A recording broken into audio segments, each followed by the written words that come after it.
ఇందిరమ్మ ఇండ్లు కావచ్చు, ప్రధానమంత్రి ఆవాస్ యోజన ఇండ్లు కావచ్చు, ప్రధానమంత్రి జన్మన్ యోజనలో కడుతున్నటువంటి ఇండ్లు కావచ్చు, వీటన్నిటికీ దాదాపు 30,000 కోట్ల రూపాయల మెటీరియల్ అవసరం వస్తుంది.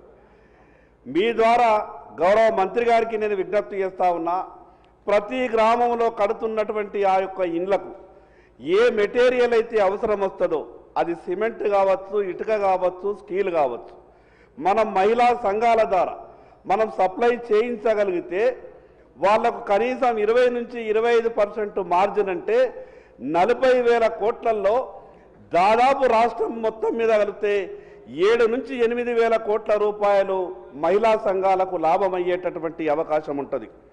మరి అదేవిధంగా అధ్యక్ష, మొన్న ఈ పావలా వడ్డీకి సంబంధించినటువంటి డబ్బులు ఇచ్చిండ్రు, దానికి ధన్యవాదాలు. వడ్డీ లేని రుణాలు ఇచ్చిండ్రు. అంతకుముందు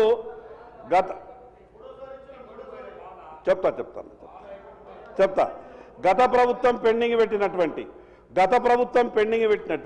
ప్రభుత్వాలు ఏవైనా ప్రజల కష్టాలు కాబట్టి గత ప్రభుత్వం పెండింగ్ పెట్టినటువంటి బకాయిలతో మాకు సంబంధం లేదనకుండా, వాళ్ళు ఏదో తప్పు చేసిండ్రని తర్వాత వచ్చినటువంటి మనం కూడా తప్పు చేస్తే మీరు ప్రజలకు జవాబుదారీ ఈరోజు కాబట్టి గత ప్రభుత్వం పెట్టినటువంటి పెండింగ్ అంతా కూడా మీరు క్లియర్ చేయాల్సిందిగా మీ ద్వారా గౌరవ మంత్రి గారికి విజ్ఞప్తి చేస్తా ఉన్నాను.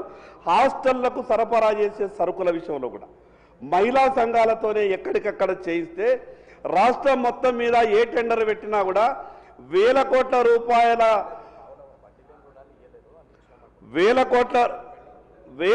రూపాయల సంబంధించినటువంటి టెండర్లు ఒకే దగ్గర పెట్టడం కారణంగా అటు మున్సిపాలిటీ పరిధిలో కానీ గ్రామాల పరిధిలో కానీ వాళ్ళకి ఏ పని లేకుండా పోతున్నది. కాబట్టి ఎక్కడికక్కడ మహిళా సంఘాలకు పని దొరికే విధంగా చూడవలసిందిగా మీ ద్వారా గౌరవ మంత్రి గారికి విజ్ఞప్తి చేస్తా ఉన్నది అధ్యక్ష. ధన్యవాదాలు.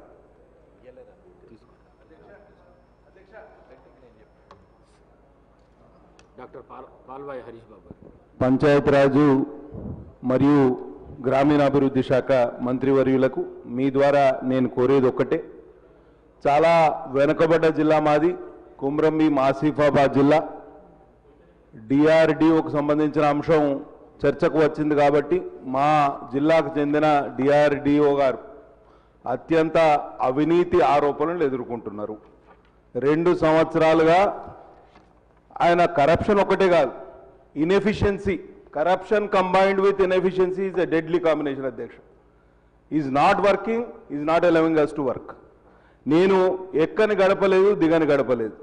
నేను కమిషనర్ రూరల్ డెవలప్మెంట్ గారికి రిటర్న్ కంప్లైంట్ పెట్టిన, సర్ప్ సిఇఓ గారికి కంప్లైంట్ పెట్టిన, మా ఇన్ఛార్జ్ మినిస్టర్ గారికి కంప్లైంట్ పెట్టిన, ఇప్పుడు వచ్చిన ఇన్ఛార్జ్ మినిస్టర్ గారికి కంప్లైంట్ పెట్టిన, మా జిల్లాకు రెవెన్యూ సదస్సు కోసం వచ్చిన పొంగులేటి శ్రీనివాసరెడ్డి గారికి కంప్లైంట్ పెట్టిన. ఎంత దారుణం అంటే మార్చి 31 నాటికి మేము ఏదైతే ఎన్ఆర్ఈజిఎస్ పనులు ఏదైతే మెటీరియల్ కాంపోనెంట్ కింద పూర్తి చేయాల్సినవో ఉన్నాయో, మాకు ప్రొసీడింగ్ ఏ రోజు వస్తుంది అధ్యక్ష? 23 మార్చి నాడు వస్తుంది. ఈ అసెంబ్లీ నడిచేటప్పుడు వారం రోజులలో పనులు పూర్తి చేయాలంటాడు. దాంతో ఈ సంవత్సరం వెనుకబడ్డ జిల్లాకు మా నియోజకవర్గానికి 10 కోట్ల రూపాయలు ల్యాప్స్ అయిపోయింది. వెనుకబడ్డ జిల్లాని ఇంకా పూర్తిగా వెనక్కి నెట్టే ప్రయత్నం చేస్తున్నారు. ఈ అవినీతి పరులను కాపాడకండి, దయచేసి విచారణ జరిపి తగు చర్యలు తీసుకుంటారు, మమ్మల్ని ఆదుకుంటారని మిమ్మల్ని వేడుకుంటూ సెలవు తీసుకుంటారా. ధన్యవాదాలు అధ్యక్ష. శ్రీ గండ్రా సత్యనారాయణ.